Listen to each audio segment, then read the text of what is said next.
Eu salut și bine v-am la un nou videoclip special de pe acest canal, bă, chiar că special deoarece astăzi suntem pe lumea lui Alexuțu și intrăm după 2 săptămâni și vedem că avem aici un cadou de la Moș Crăciun la Brad. Da, care este faza? Astăzi o să avem foarte multe de făcut o să avem multe lucruri de prezentat, că am făcut mai multe chestii pe server. Și vreau să mă scuz că n-am mai postat, dar efectiv intru după 2 săptămâni pe lumea aceasta pentru că am avut treabă și da, de-aia n-am putut să mai postez, dar nici să începem, v-aș ca să apăsați pe butonul de like să vă abonați. Hai să trecem la videoclip. Astăzi avem multe de făcut, deoarece trebuie să vă prezint toate construcțiile care le-am făcut, că am făcut niște construcții, by the way, și deja aveți o construcție nouă. By the way, dacă vedeți cupații ăștia puși random, am nevoie de lemn, neapărat. Și da, de Dark și o să dispară cupacii ăștia la un moment dat. Bun, uitați-vă puțin cum arată Bradul de la îndepărtare, vezi că m-am chinuit eu la Brad, bineînțeles că, și deja mai vedeți o construcție, bineînțeles că în episodul de asta o să-l și spargem, dar hai să vedem cine a adus moșul. Ia să vedem. Și vin cu harap alb căluțul meu de acolo, o armă, ok, dar am inventarul cam plin, ce facem? Hai că dau asta afară. Stați puțin să-mi dau și eu. Deci primul cadou este pentru harap alb, câinele meu, ăsta, doamne, canul meu. Nici nu cred că, că asta îmi trebuie. Dă asta afară, ce... Eu asta că e consol, hai că e de ajuns. Nu știu dacă poate să poarte armură, dar dacă nu, aia e. O ține și el de jucărie. Ia zi, poate să poarte armură. E legat aici că el mușcă. Da, nu poate să poarte armură, dar nu mai contează, lăsați că o să dă el cadou la cineva, se joacă cu ele un alta, în fine. Ok, deci primul cadou s-a tras pe dreapta, adică lui harap alb, căluțul meu preferat. Acum hai să vedem la Max, câinele meu de acolo care îmi păzește shop-ul. By the way, să mai facem o construcție nouă, uitați acolo, deja am făcut drum. Deci stați liniștiți că nu e doar un magazin în tot shop-ul. M-am hotărât și nu știu dacă o să fie ăsta exact centrul orașului. Ok. Hai, bă, vedeți că i-a dus lui Max, nu glumă, 64 de... Mamă. Și 3, ok. Ia uite, mă. Uite aici, să nu zici că... Da, știi ce, ăsta nici n-a fost cu minte, nu înțeleg de ce i-a adus atâtea.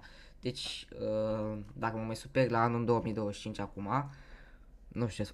Bă, da, chiar, vreau să vă urez un an nou fericit. Am și uitat, mă, că am trecut în 2025, ce repede trece timpul. Anul fericit tuturor care se uită la acest videoclip, am și uitat, bă, am și uitat. Deci, anul fericit la toți. Am tras pe dreapta și cadoul lui Max, sper că e mulțumit.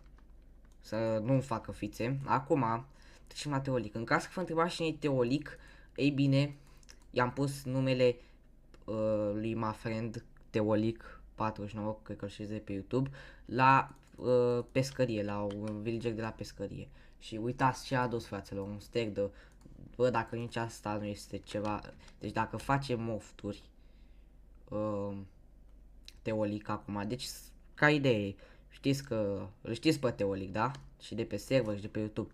Eu am pus numele și la villager, așa. Ia uitați. Ia uitați, face trade. Mă lași. Uiteți-mă aici ăștia. Dacă și tu faci mofturi, bine, m-am nu făcut mofturi, dar nici tu n-ar trebui să faci mofturi, că nici tu n-ai fost prea cu minte. Îi țin momentan în barcă, fiți atenți, în caz să vă întrebați de ce îi țin în barcă. Îi țin pentru că mie că o să duc în satul ăla și mai bine îi țin până când se va sparge, când voi sparge eu satul. Când o să sparg, după ce o să sparg eu satul, îi las să se ducă unde vor. Bă, și v-am zis că o să pun barca asta și aici și n-am mai pus-o, aia e. În fine. Deci sper că ești tu mulțumit de cadou și că nu faci fițe. Deci, aoleu, început ploaia. Ta să dăm și noi un mic water clear, că n-am chef de ploaie. Bun, deci am tras pe dreapta și cadoului Teolic, putem zice. Și a mai rămas al meu. Am puține emoții. Haideți. Bă, vedeți că mi-a dat bine. Deci, vedeți, am fost cu minte, da? Vă rog frumos. Am fost cu minte. Deci, bă, nu mă așteptam la asta. Vai de capul meu. O să le pun în chest, bineînțeles. Dar, mamă, mă așteptam, nu știu. Mă așteptam să dea o armură, sincer, dar oricum sunt mulțumit. Sunt mulțumit. Băi, asta-i. Bă, dar ăștia nu sunt golden apple-urile mele? Băieți, Moș Crăciun tocmai ce mi-a furat golden apple-urile, dar nu asta este important acum. Aia e, înțeleg că n-am mai avut bani să-mi dea și mie un cadou. În fine, acum, mai întâi o să vă prezint și eu clădirile care le-am construit. Înainte, de la ultimul videoclip am construit și eu ceva, până la ultimele, până să nu mai pot să mai intru pe server. Eu mi-am mai făcut o construcție de acolo noi pe aici. Faze când am făcut podea că mie că mai fac eu o casă, două pe aici și încurc de tot. Și na. Că oricum aici trebuie să facem ceva, mă înțelegeți? Deci, după cum puteți vedea, ia să mă dau și eu pe un spectator.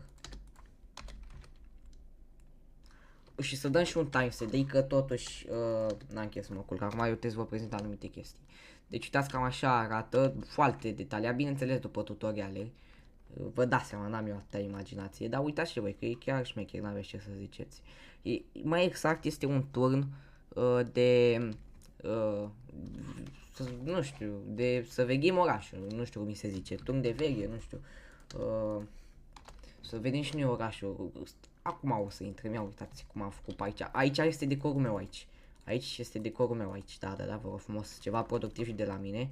Scările ăștia nu sunt ale mele, că decorurile mele. Bun, aici vă dați seama, decor după tutorial. Aici nu știu ce o să fac, cred că o să bag aici un furnal și o să mai ăsta furnal. Cum zice, mă? Ăla, mă. V-ați prins voi.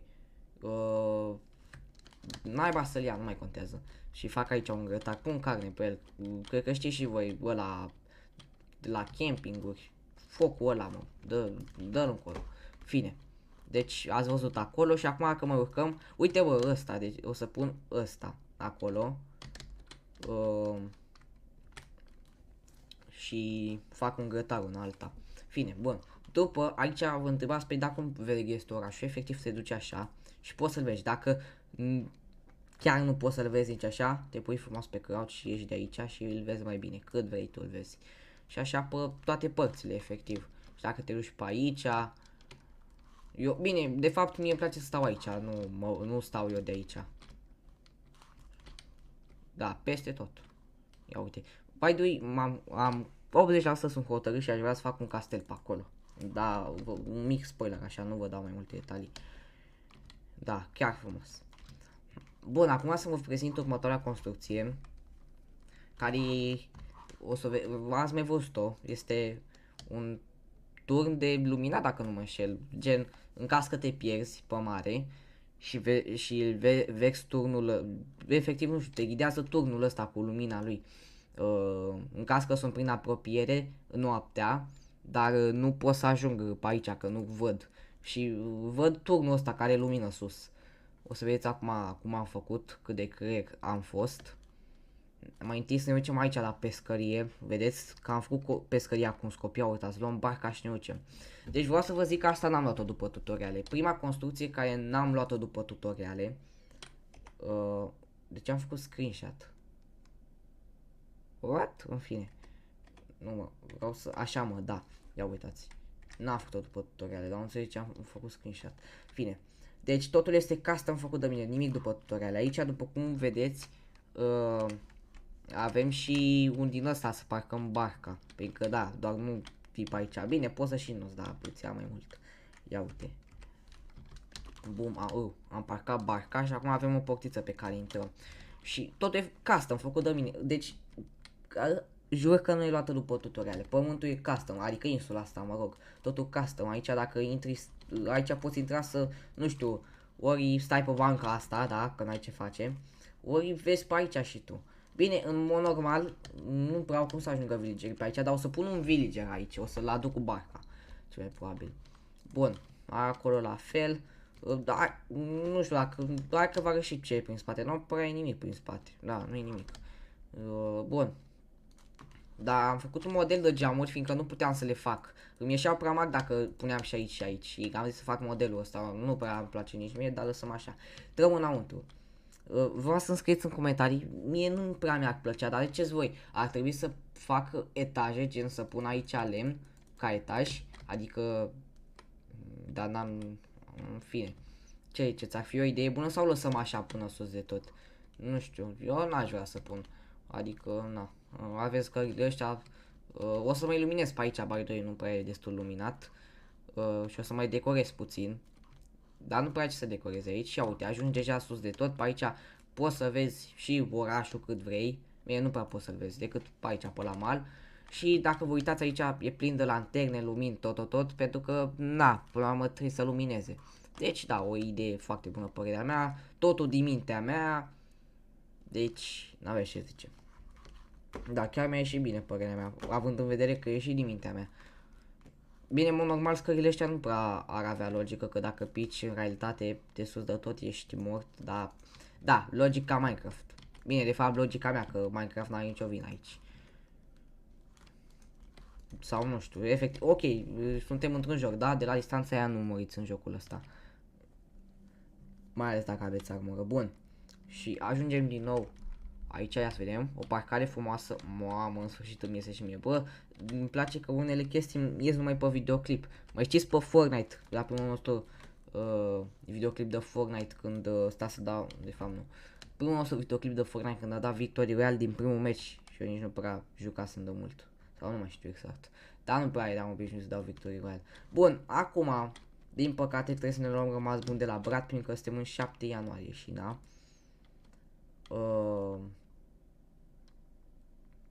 Da, Papa Brad. Din păcate. Oricum l-am făcut foarte frumos, poate îl face și altă dată. Și dacă mă întrebați ce aici, nu știu, nu știu ce o să fac aici, cred că o să fac o fântână în caz că vă întreb. Mamă. Să știți că m-am chinuit mult să fac o zăpadă, deci vă rog frumos. Acum trebuie să punem pământ. Hai să... A, da, avem deja un stack de bulgări. Ok.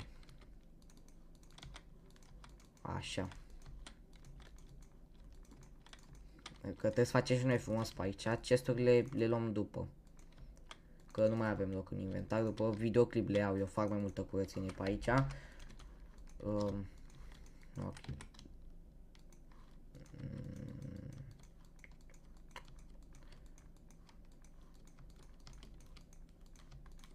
Aici nu merge. Stați așa că nu merge din cauza sign-ului. Da, hai că lăsăm după. Dar asta să luăm asta de aici. Bă, da, n-avem și noi, n-avem. Suntem săraci. Spargem și noi bradul, că de ce nu? Da, restul o să fac ura pe aici off camera. Da, despodărit bradul că suntem... Bă, dar de ce am zis că suntem în 7? Sper că n-am zis asta tot videoclipul. Suntem în 8, fraților. A început și școala, din păcate, e nasol. E nasol. Nu-mi place să mă duc la școală. Nu este de mine acest lucru. În fine.